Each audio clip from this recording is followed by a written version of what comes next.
What inspired you to move abroad and why did you choose Paris? Where do I see myself living in the future?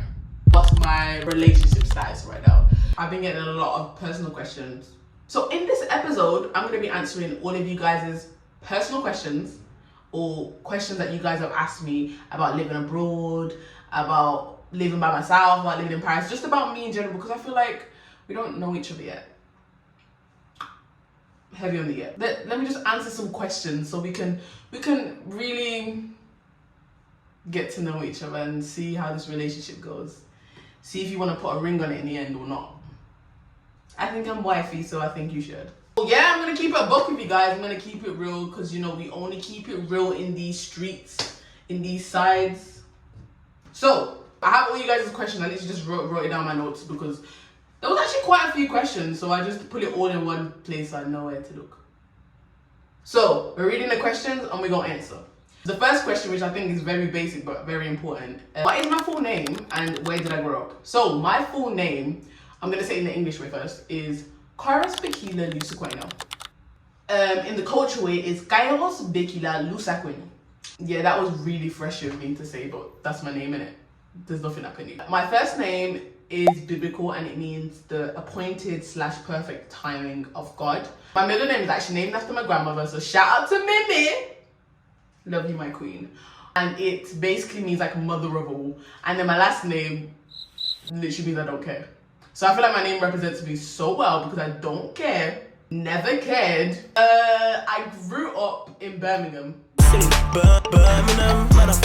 That's the end, you know what I'm saying? Brumtown, you already know, bow, bow. Obviously, I relocated in Birmingham in different places, but Birmingham is my base. I was born in Stoke though, but yeah. The next question is, what inspired you to move abroad and why did you choose Paris?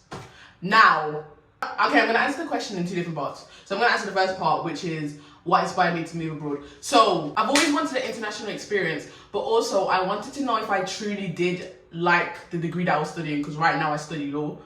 So I was like, okay, law is not something that you can just quickly because it's a long process and you have to have the passion to continue to do it.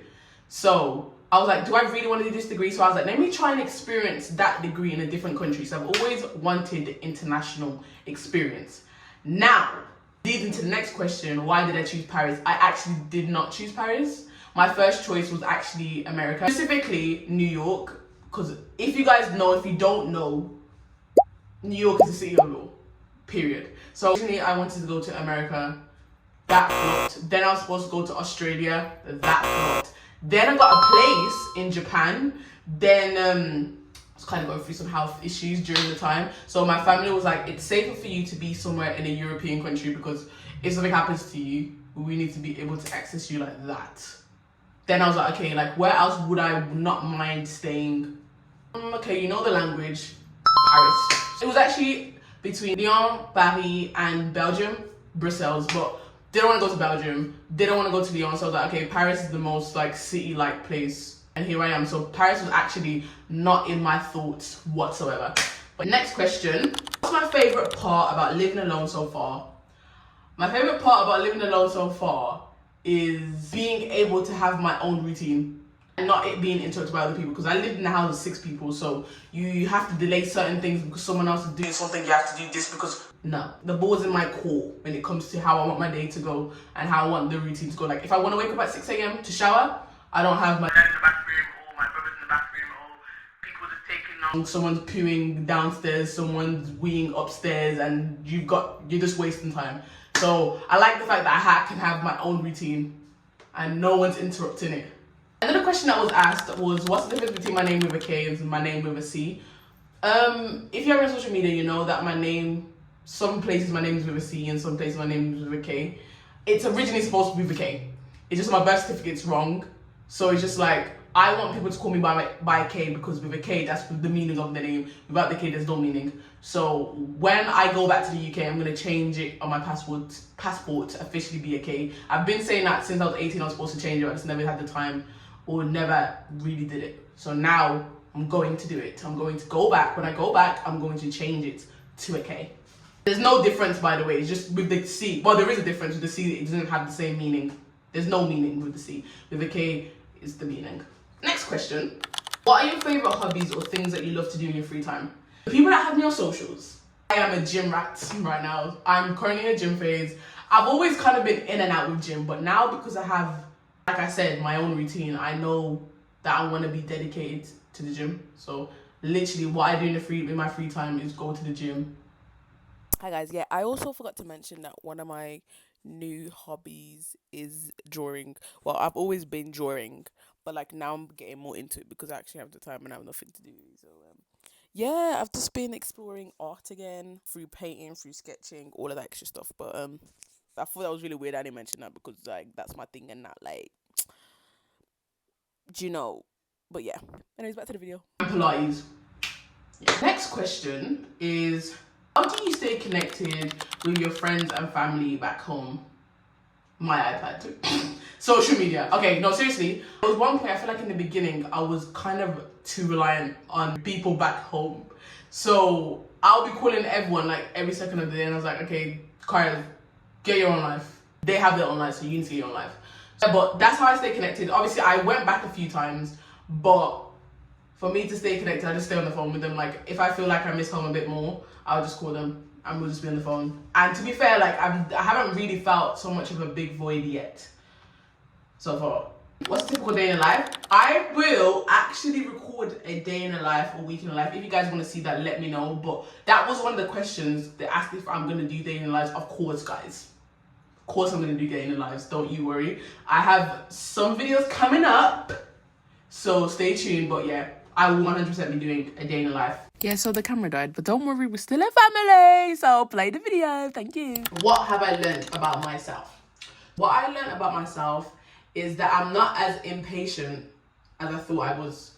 And the only reason why I thought I was that impatient is because I was relying on other people's timings. So I'm not as impatient as I thought I was, and I'm developing a lot more patience within myself, which will help me have patience for others. So that's what I'm learning about myself. Next question. What's something that you're still trying to figure out in this season of life? The reason why I'm here. My degree. People that study law and the people that, if you just know about law is something you have to have 100% passion to do. Because if you don't have it, there's no point. It's shake. It's shit! You're not going anywhere. You're not going anywhere. Or you're not going to go far. You're not going to go very far. And you want to start a career path knowing that you're not going to go far in it. Nobody. I wanted to figure out if I still had the passion for it. And that's actually the career path I wanted to go into. And shout out to my girl Arushi, because we actually had this conversation. And she was like maybe going abroad will help you figure out if law is still something you want to do. And I said, yeah, you know what, you're right. And because if I didn't do this year, I would have graduated this year. So he's like, okay, now I'm like in a rush to figure out if I still want to do this. But now it's giving me that like almost like a gap year, but like just to think about it in general. So that's something I'm still trying to figure out. I figured out that I still want to do it. Now it's just what aspect of law do I want to get into? That's a whole other different type of topic. Is it the humane side of law, which is like family contract law, or is it like the logistics side, which is like contract, corporate, that type of law? That was a whole lot of educational talk. That's what I'm still trying to figure out. And we're gonna figure it out. The next question was just like a bunch. It was like a very similar branch of questions. So I just decided to pull it into one big bubble. Put it as, what are my goals for 2026? However, even though I've asked that question, I can't answer that question because I made a promise to myself. I don't want to be a verbalist anymore because I feel like that's something I always talk about. I want to do this, I want to do that, I want to do that. And I think that's what stops people from actually reaching their goals, because you're doing a lot of this and not a lot of this. Not fighting, as in like actually doing it. So I've separated my goals, which I think everyone should do. I separated my goals into pillars. We have the relationship and friendship side, financial side, the fitness and wellness side, and then I have what I call what we want for the future pillar. I do this thing where it's like I have a word for the year. So my words for this year is growth and intentionality. Is that a word? Intentionality. Being intentional. My goals for 2026 is literally just to grow and be intentional with every single thing I'm doing. And we'll talk about it at the end of the year, but we've got a lot of big goals. Obviously, we want to build this family. We want to build our community. We want to have more nieces, more cousins, more nephews, more sisters, more brothers. All of them things there, we need to build this community. That's one of, obviously, my big goals. But as a whole, let's just say the goal is to grow and be intentional throughout the year. My second to last question is, where do I see myself living in the future?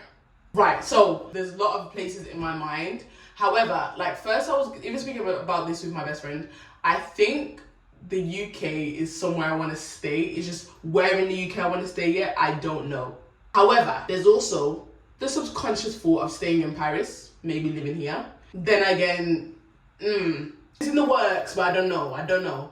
And in an alternate world, there is also the big consideration of the States. Yeah. If I was to move, like do a big move, it would be the States. America needs to see me, even if it's just for like a year, even just for like a couple months. But I think there's gonna be a period in my life where I'm gonna be living in the States, 100%. I just want to experience that. But the States is on the bucket list. Paris is on the list as well, a bit low on the list, but the UK is like the main thing on the list. So that's more likely where I'm gonna be living. Then we have the States, and then we have Paris.